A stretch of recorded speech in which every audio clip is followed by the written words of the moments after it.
होना कुछ और था।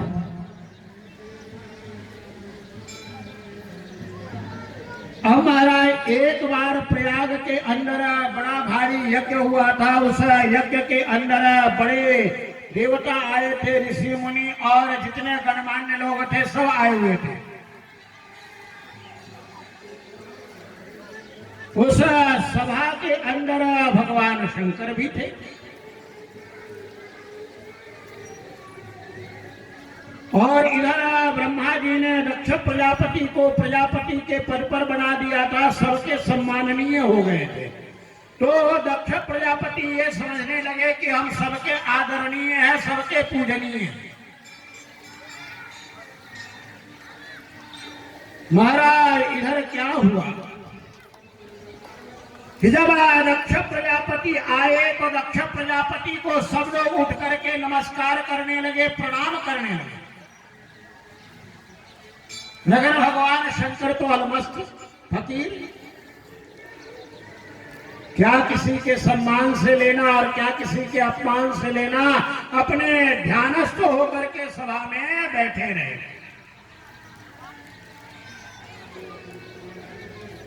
सबने उठ करके और दक्ष प्रजापति को प्रणाम किया, लेकिन भगवान शंकर जब नहीं उठे तो दक्ष प्रजापति ने देखा, अरे ये मेरा जमाई है और जमाई होकर के भी देखो ससुर का सम्मान नहीं करता। और वहीं पर दक्ष प्रजापति का माथा गर्म हो गया और महाराज इतने जोर से क्रोध आया, इतने जोर से क्रोध आया कि क्रोध के मारे कांपने लगे और कहने लगे, देखते हो ये पिताजी, आप देख रहे हैं इस दुष्ट को? आपके कहने पर मैंने अपनी सुंदर सी बिटिया इस घोड़े को ब्याह दी। न इसके पास अकल नाम की चीज है, न सकल नाम की चीज है, और फिर भी आपके कहने पर विष्णु जी हमने अपनी बिटिया ब्याह दी है, मेरा जमाई लगता है, लेकिन भरी सभा के अंदर मेरा अपमान कर रहा है।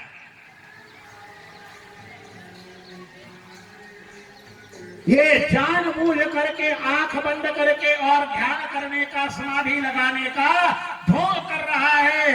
आज इस भरी हुई सभा के अंदर मैं शाप देता हूं कि इसको मैं यज्ञ से बाहर करता हूं।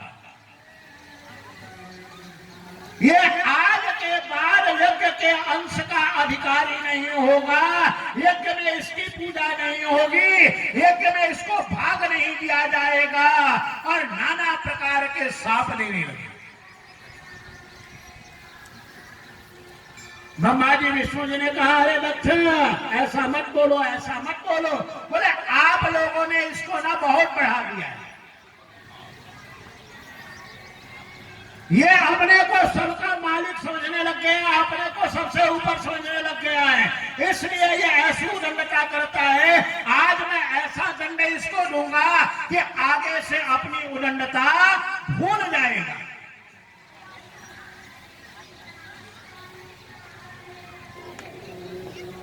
तभी महाराज क्या हुआ कि नंदिकेश्वर उठे और नंदिकेश्वर ने कहा, अरे दक्ष, अरे दक्ष, भगवान शंकर ने कोई दोष नहीं किया, तुम ऐसा शाप भगवान शंकर को क्यों दे रहे हो? दक्ष प्रजापति ने कहा, केवल शंकर ही नहीं, शंकर को मानने वाले शंकर के जितने गण हैं वो सब वेद से बाहर हो जाएं, फक्कड़ हो जाएं, अघोरी हो जाएं, हड्डियों की माला पहनेंगे, ऐसा ऐसा शाप दे दिया।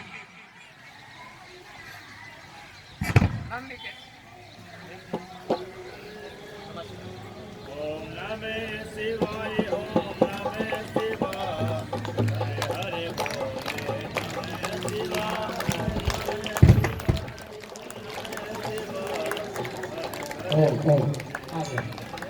गुरु शंकर भगवान के डांटने का फल है। डांटने से बेचारी बिजली भी भाग जाती है। ऐसे तो जल्दी किसी की सुनती नहीं है, लेकिन जोर से डांटो ना भाग जाए।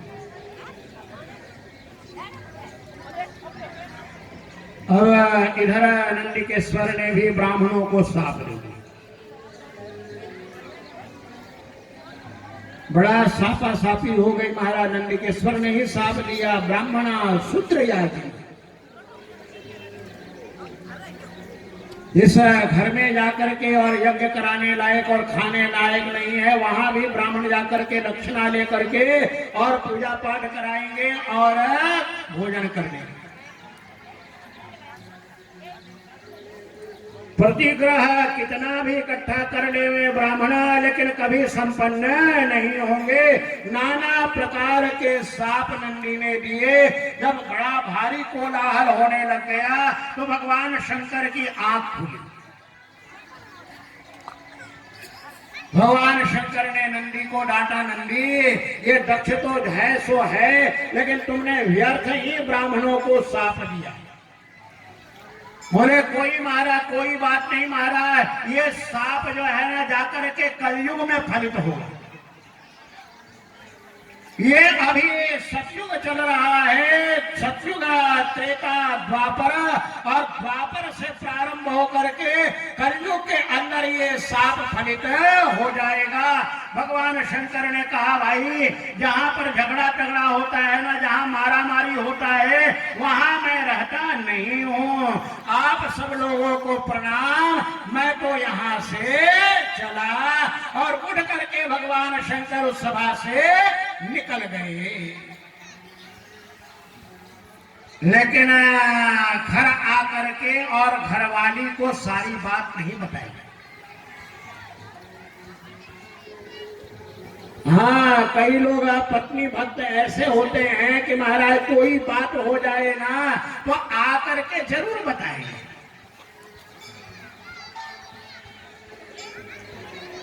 एक बार बेचारा एक ट्रेन में कमजोर आदमी बैठा हुआ था, एक मोटे तगड़े पहलवान उसमें घुसे और उसने उसको धक्का दे दिया और धक्का दे करके बैठ गया।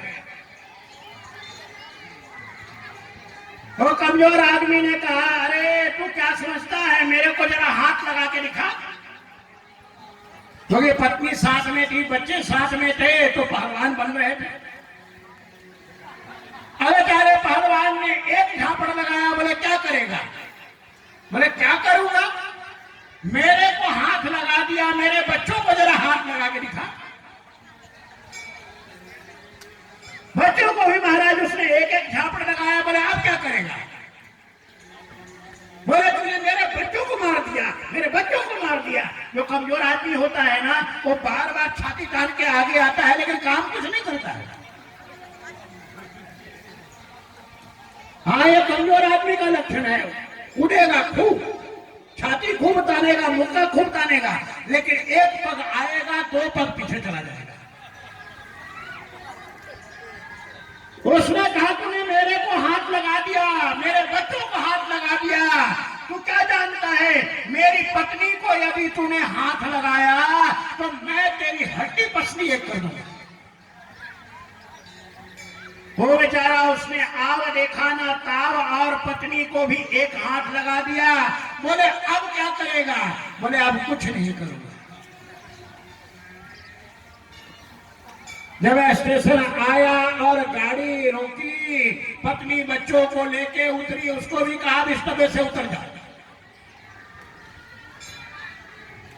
पत्नी ने उतरते ही पूछा कि तुम्हारी पिटाई हो गई थी, वो तो अच्छा था, लेकिन तुमने हमको और बच्चों को तो पिटवाया। बोले इसलिए पिटवाया कि यदि केवल मेरी पिटाई हुई होती ना तो तुम सब मिलकर के रोज मुझे चिढ़ाते।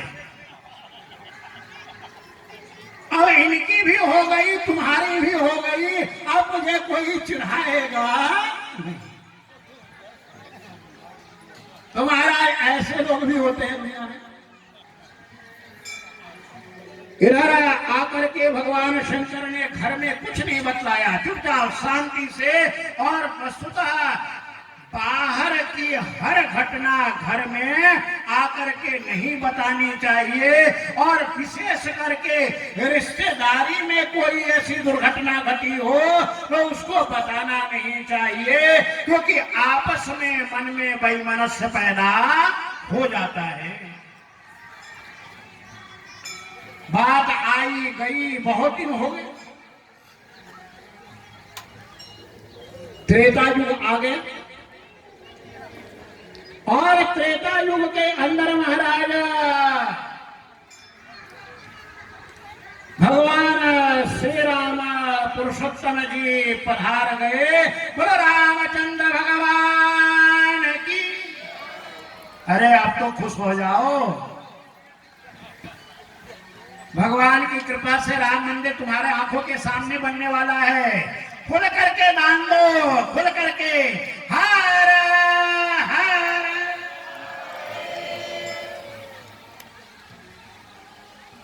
जितना सामर्थ्य है उसके अनुसार जरूर करना, क्योंकि ये मौका ना पीछे वालों को मिला है और ना आगे वालों को मौका मिलेगा। आगे कह सकते हो कि राम मंदिर बनाने में हमने भी 10 रुपया दिया था।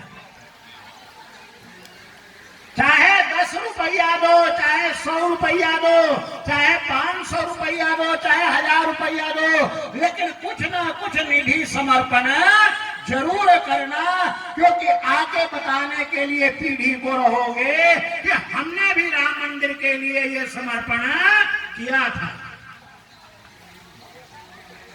हम तो जब बनारस में थे तो राम मंदिर के चक्कर में जेल गए थे। युवा अवस्था थी, वहां लड़कों को लेकर के और पूरे बनारस में आंदोलन करते थे।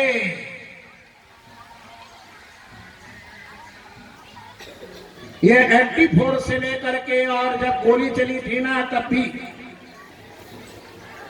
रात रात भर सभाओं के अंदर जाते थे। भगवान ने हमारी बात सुन ली और आप सबके आंखों के सामने भव्य अयोध्या के अंदर राम मंदिर का निर्माण होने जा रहा है। एक बार जोर से जयकारा लगाना, बोले रामचंद्र भगवान,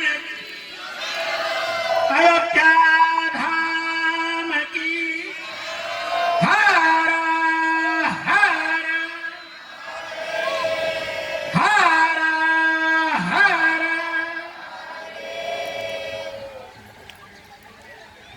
वहां अयोध्या हो, लेकिन यहां तो कैलाश है। अब राम जी पधार गए, उनकी लीला प्रारंभ हो गई, और उसी लीला के मध्य में महाराज भगवती सीता जी का हरण हो गया।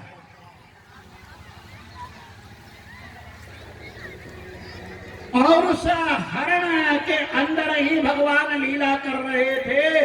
हे खगमृग, हे मधुकर श्रेणी, तुम देखा सीता मृग नैनी। भगवान विलाप कर रहे थे,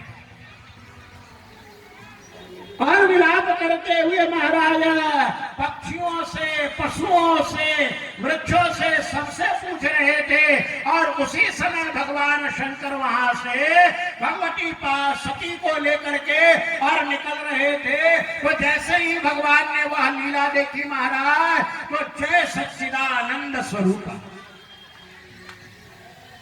भगवान शंकर ने सच्चिदानंद कह के और भगवान राम को प्रणाम किया।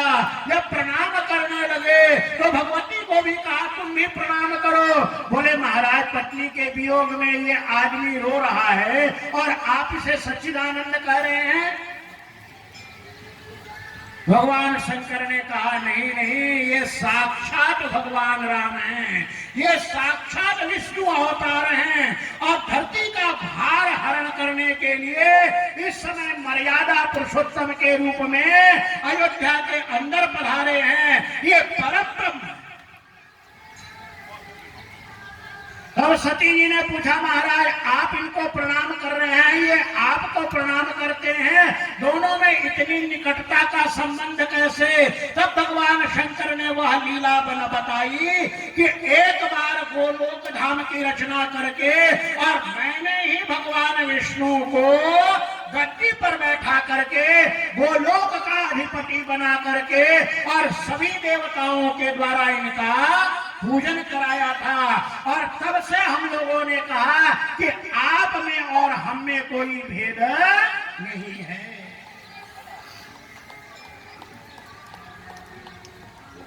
भगवती ने कहा महाराज आप तो बड़ी बड़ी बातें सुना रहे हैं, सब बातें कह रहे हैं, लेकिन मेरे को भरोसा। महाराज सारी दुनिया को भरोसा दिला सकते हो, पत्नी को भरोसा दिला तब न माने। पत्नी को भरोसा दिलाना सबसे कठिन काम होता है। सारी दुनिया को समझा सकते हो, पत्नी को नहीं समझा सकते। वो कहती है मैं जानती हूं, सब जानती हूं, तुम कैसे हो, क्या करके आए हो, सब पता है। आप चाहे जितने प्रमाण दो, जितने तर्क दो, जितने उपाय करो, लेकिन उसके तर्क आपसे आगे ही आगे चलते रहेंगे। सती ने कहा महाराज मैं नहीं मानती कि ये भगवान है। भगवान शंकर ने कहा नहीं मानती हो तो जाओ परीक्षा ले। और यहीं पर गलती कर बैठी सती जी। परीक्षा लेने के लिए चली और अपने सती रूप को नहीं रख करके उन्होंने भगवती पराम्बा जगदम्बिका सीता जी का रूप ले लिया। और सीता जी का रूप लेकर के महाराज जहां भगवान राम मिलाप कर रहे थे और पृथ्वी से पूछ रहे थे, वहां आगे आगे चलने लगे।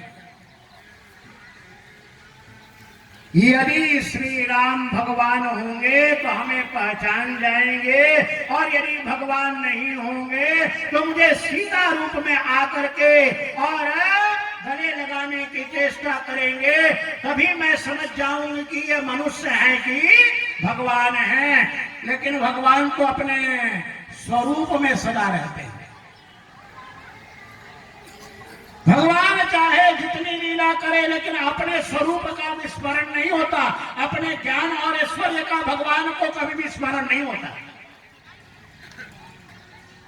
भगवान ने जैसे ही नजर उठाई और देखा सती जी, माथा ठनका। जैसे ही सती जी को सीता जी के रूप में देखा तो देखते ही पहले तो उनको प्रणाम किया। माता जगदम्बिका आपको प्रणाम है, लेकिन माता ये तो बताइए ये आपने कौन सा रूप धारण कर रखा है? और बिना वृषभध्वज भगवान शंकर के आप अकेले जंगल में कहां विचरण कर रहे हैं? भगवान शंकर कहाँ है, भूतनाथ कहाँ है, महादेव कहाँ है? बोले महाराज वो भी आए हुए हैं, वो बट वृक्ष के नीचे बैठे हैं और हमने सोचा कि थोड़ा सा मैं घूम के आती हूँ। बोले अच्छा घूमने आ गए।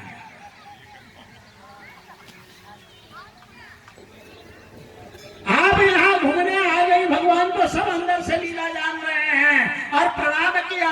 बोले माता इस जंगल में अकेले विचरण करना ठीक नहीं है, आप जल्दी से जल्दी, क्योंकि यहाँ भयंकर राक्षस भ्रमण करते हैं और इस राक्षसों के बीच में आप अकेले नहीं घूमो। आप भगवान शंकर के पास जल्दी से जल्दी जाओ, नहीं तो बड़ा भारी अनर्थ हो जाएगा।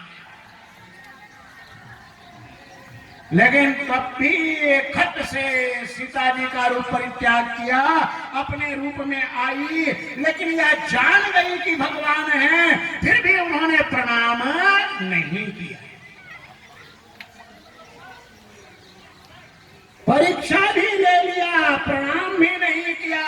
और जब भगवान शंकर के पास गई, भगवान शंकर ने कहा परीक्षा ले लिया? बोले कछुआ परीक्षा लिंगी मुसाई। धड़ से झूठ बोल दिया मैंने। क्यों झूठ बोला? इसलिए बोला कि ये दक्ष की बेटी है तो बाप का कुछ ना कुछ अंश तो आएगा ना। माँ बाप का अंश ही बेटे और बेटी के अंदर आता है। दक्ष बड़ा चतुर है, चालाक है, बड़ा महाराज है, क्योंकि दक्ष का मतलब यही होता है। और जो बनता है ना वो केवल कुशलता से नहीं बनता है। संस्कृत के अंदर शब्द को उलट देते हैं तब शब्द बनता है। ये जो छादा शब्द है ना, ये छादा शब्द को जब हम उलट देते हैं तो बनता है दक्ष। छद का अर्थ होता है जिसकी बुद्धि के ऊपर आवरण, जिसकी बुद्धि ढकी हुई हो उसको कहते हैं छद, और छद का ही उलट करके बन जाता है दक्ष। जैसे मद का उल्टा आप कर दो तो दम बन जाता है। संस्कृत में 6 प्रकार से शब्द बनते हैं, अलग अलग ढंग से, प्रकृति प्रत्यय से बनते हैं, धातु से बनते हैं, और अलग अलग उपसर्गों को लगा करके बनते हैं महाराज, उल्टा करके बनते हैं, शॉर्ट कट करके बनते हैं। ये बहुत तरीका है संस्कृत में। जैसे मना शब्द है ना, तो मना शब्द को आप उलट दोगे तो उससे बनेगा नमः। जब आप सिर झुका करके अपने मन से किसी का आदर करते हैं तब बनता है नमः।